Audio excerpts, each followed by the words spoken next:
Nahumanata sa syudad sa Dumaguete City sa dagat sa Siquijor. Karon magpabukid ta adto ta sa ilang gitawag na The Little Baguio diri sa Negros Oriental. Ako si Ben Salise. Tara, kuyog ta sa The Forest Camp. Mugsuroy ta!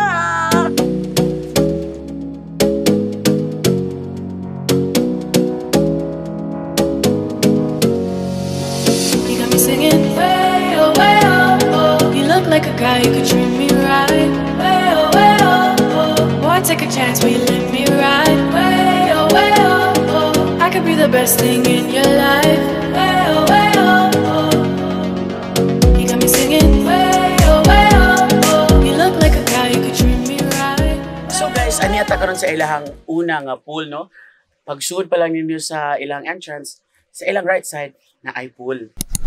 And fun fact number 1, ang ilahang tubig gikan gyud sa waterfalls. Ilalang i-filter. So guys, not so as in supernatural chicken nilang tubig, no? It's from the waterfalls to the river. They filtered it. Mo na lagi mo nga natural swimming pool. First pool pa lang niya. Actually, luag kaya ang forest camp sa atong suruyon. Tara.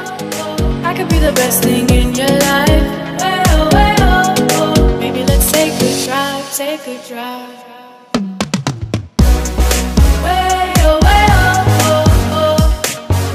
So now guys, we're very honored and lucky kay ang motor ginato personally kay si Sir Tang, ang owner sa forest camp. Woo! Palakpakan lang dyan. Welcome to Forest Camp. Diba? Daghan na kami na storyahan ganiya, pero I want him to tell us the story about the forest camp. So, siya mo guide na to ron. Tara, let's go. You're looking at our flow-through swimming pool. Flow through. Flow-through. We change the water every day. Wow. You can see that, guys. Oo. We started to drain it, pero naaman mo, so atong ipa. This is a waterfall. When we come back after it fills up, kita mo nga, this is a waterfall. Ah, so mo flow, gina overflow gina So siya. good. 24 hours, flow-through na siya. Then, early morning, we totally drain it. We were about to drain it.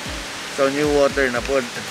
Wow. We don't use chlorine because we are environmental friendly. Perfect! Ganan ko ani. No chlorine, kaya madaot ng river. Tinood. Ang fish sa river, mamatay man. So, we just, pagka-drain, siligan na.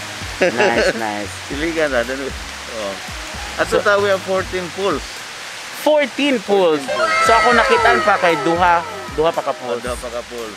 So let's go ahead and We'll cross the kamarag, bridge.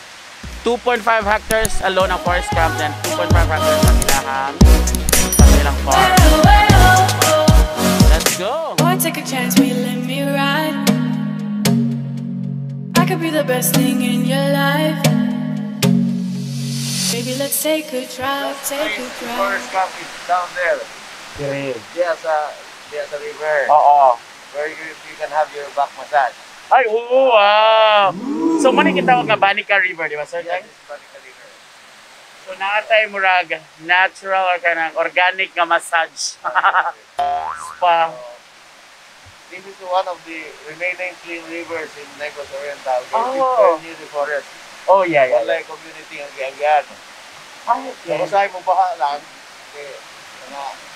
mga kaingin, oo. madalag lapok, tumaba. But it takes only 3 hours before it clears up again. Ano na niya siya? The one time I had a guest, a retired nurse from Colombia, gikan sa England. I told her about the experience of swimming there naked.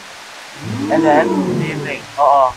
Kaya diyan ito ilaki nga niya he experienced it, told me about the experience. It's just like prehistoric, you know. Then I told the little lady, You do the same. You do the same. 10 o'clock in the evening, every fish she stay for 11 days. Oh, wow. Every 10 o'clock, anak na siya diya. Fully naked. She wanted to experience being prehistoric. Balik enjoy na siya. I don't want to leave this place. Oh, that's so nice. Tingulay mo biyahe ng lugar. But she had to go home to Colombia.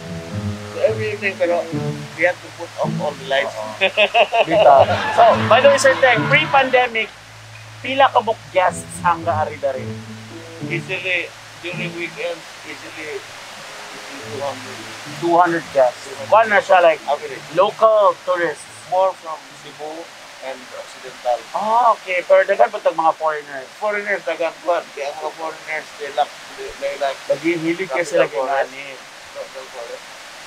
You can believe me, that tree I planted that tree kasi talakit to. Dalakit, oo. That's the, we call that banyan. Ah, okay. Banyan tree. In Tagalog, that is,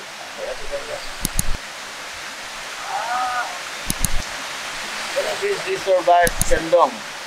Lagi. Guys, as in if naa pa mo dari maka-feel jud ka nga naka sa hanging bridge because we're hanging. As in, like, if you want to be one with nature, usa ni forest camp na dapat ni Mario. Sa Negros Oriental. Friendly nature resort in the Visayas. Wow. Sabi ko na. Then, daghan na kayo. There is Valencia alone, we are 14. Ah, okay. Nama may association dire. Oo. 14 resorts. We started it. So, hindi pa po nga dagdagan na. Ang nindot sa gyud, sir, kay gi-preserve sa gyud niyo ang nature ba? Yes. That's all Oh.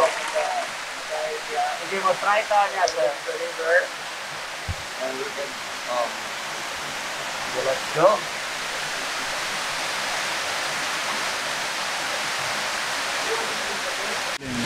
So, sir, murag nakakita ko nga murag natay mga dagkong kawa diri kinsa atong lutuon. Yes, those are for guests who would like to feel like giluto sila sa mga tribes nga headhunter. Uy, naa daw na i-cancel. Kalayuhan gina, kalayo na siya. Pwede din sa pasok. Ikuan na, estimate na po. Igo ra ka warm. But the thing is, it's para pictorial na ba? Lagi. So, daga na ko nakita ninyo na. Nagkayong gaana sila loob. Ngit man sa daw na siya sa body.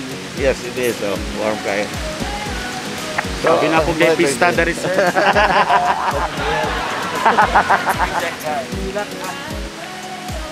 So, sir, mga view. Ang deck.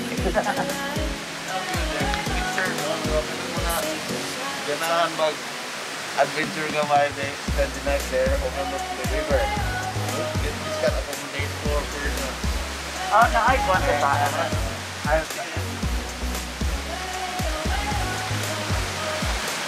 Ay, wow! Wow! Nice. Siguro na ka mo pizza, like, camping to siya. Sabihin niyo ang RS1 at RS2. Yung campsite. Ano yung campsite na ito? Ah, okay.